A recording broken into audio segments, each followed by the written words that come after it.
Question 3, इस question में ये एक फिगर दी हुई है। इसमें ये एंगल, इसको मान लेते हैं एंगल 1, ये एंगल इसको मान लेते हैं एंगल 2, ये एंगल इसको मान लेते हैं एंगल 3 और ये एंगल इसको मान लेते हैं एंगल 4। अब क्वेश्चन में कहा है इन फिगर 6.15 कि यहाँ फिगर 6.15 में एंगल PQR यानी ये एंगल 1 इक्वल टू है एंगल PRQ यानी ये एंगल 2, यानी एंगल 1 और एंगल 2 आपस में इक्वल है। देन प्रूव दैट, तब प्रूव कीजिए कि एंगल PQS यानी ये एंगल 3 इक्वल टू होगा एंगल PRT यानी ये एंगल 4K, यानी हमें ये दोनों एंगल आपस में इक्वल प्रूव करने हैं। अब यहाँ पे एक पॉइंट ध्यान देने का है, तो पहले इस फिगर को लेते हैं। इसमें ये एंगल और ये एंगल, ये है एडजेसेंट एंगल्स, जिसमें BD ये है इन एंगल्स की कॉमन आर्म, क्योंकि इस आर्म का यूज इस एंगल को भी बनाने में हुआ है और इस एंगल को भी बनाने में हुआ है। वहीं BC ये है नॉन कॉमन आर्म, यानी इसका यूज केवल इस एंगल को बनाने में हुआ है, इस एंगल को बनाने में नहीं हुआ है। इसीलिए ये आर्म इन दोनों एंगल में इस आर्म की तरह कॉमन नहीं है। ठीक इसी तरह AB ये भी है नॉन कॉमन आर्म, क्योंकि इसका भी यूज केवल इस एंगल को ही बनाने में हुआ है, इस एंगल को बनाने में नहीं हुआ है। अब इस फिगर पे आते हैं। इसमें ये एंगल और ये एंगल, ये दोनों भी हैं एडजेसेंट एंगल्स। अब यहां पे BD ये भी है कॉमन आर्म, क्योंकि इसका यूज इस एंगल और इस एंगल इन दोनों को ही बनाने में हुआ है। वहीं BC ये है नॉन कॉमन आर्म, यानी BC इसका यूज केवल इस एंगल को बनाने में हुआ है, इस एंगल को बनाने में नहीं हुआ है। वहीं AB ये भी है नॉन कॉमन आर्म, क्योंकि इसका यूज केवल इस एंगल को बनाने में हुआ है, इस एंगल को बनाने में नहीं हुआ है। तो जब कभी भी 2 एडजेसेंट एंगल्स की नॉन कॉमन आर्म्स इस तरीके से होती हैं कि ये दोनों मिलकर AC ये एक स्ट्रेट लाइन बनाती हैं, तब इन दोनों एडजेसेंट एंगल्स का एडिशन 180 डिग्री होता है। तब ये दोनों एडजेसेंट एंगल्स कहलाते हैं लीनियर पेयर ऑफ एंगल्स।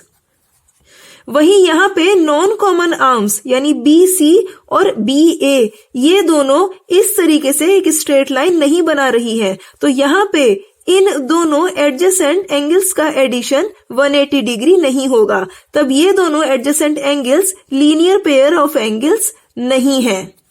अब यहाँ इस गिवन फिगर पर आते हैं और एंगल 1 और एंगल 3 इनको लेते हैं।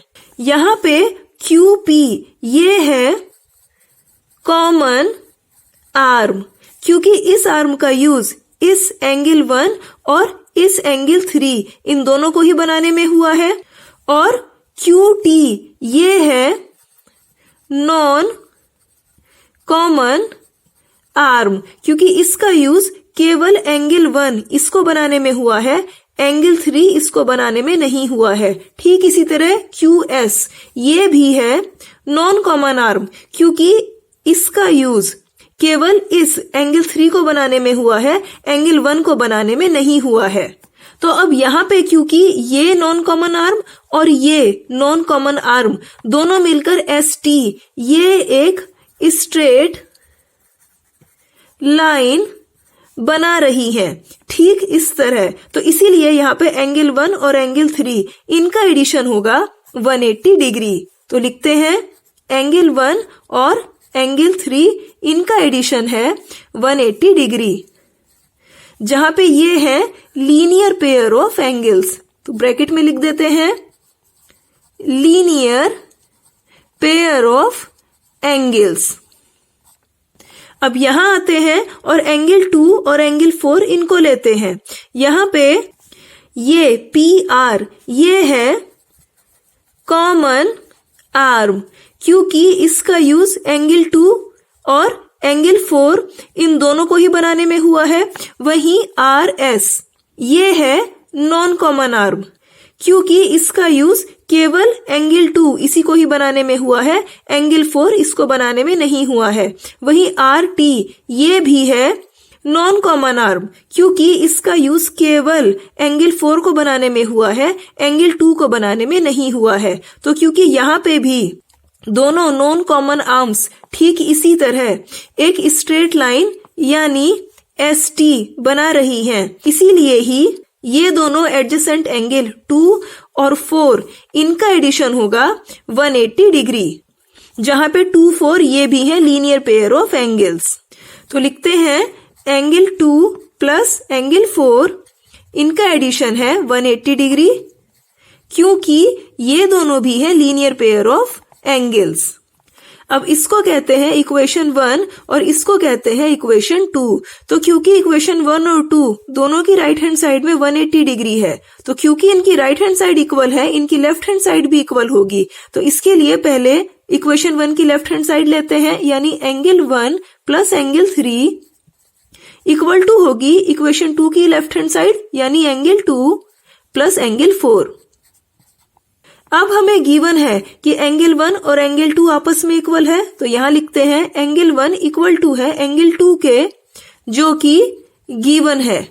तो इसीलिए ही ये जो इक्वेशन है इसमें एंगल 1 और एंगल 2 ये दोनों आपस में इक्वल है, तो कैंसिल हो जाएंगे। तो बच गया एंगल 3 इक्वल टू एंगल 4, जो कि हमें यहां प्रूव करना था, जो कि हमने प्रूव कर दिया है। तो अब जो हमने यहां समझा है उसको यहां लिखते हैं, और यहां लिखते हैं एंगल 1 यानी एंगल PQR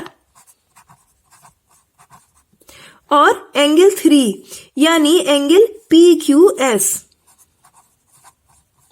इनका एडिशन इक्वल टू होगा 180 डिग्री के, क्योंकि ये दोनों है लीनियर पेयर ऑफ एंगल्स।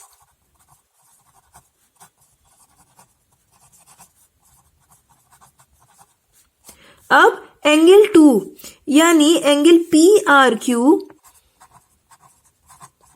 और एंगल 4 यानी एंगल PRT, इनका एडिशन भी इक्वल टू होगा 180 डिग्री के, क्योंकि ये दोनों भी है लीनियर पेयर ऑफ एंगल्स। अब इसको कहा इक्वेशन 1 और इसको कहा इक्वेशन 2। तो यहां क्योंकि इक्वेशन 1 और 2 की राइट हैंड साइड दोनों जगह 180 है, तो क्योंकि इनकी राइट हैंड साइड इक्वल है तो इनकी लेफ्ट हैंड साइड भी इक्वल होगी। तो इसलिए लिखते हैं from equation 1 and 2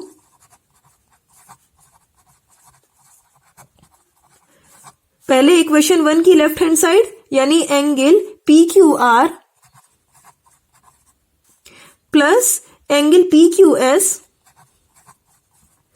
equal to होगा इक्वेशन 2 की लेफ्ट हैंड साइड यानी angle PRQ plus angle PRT। अब यहां पे ब्रैकेट में लिखते हैं कि एंगल PQR यानी एंगल 1 इक्वल टू एंगल 2 यानी एंगल PRQ, ये हमें गिवन है।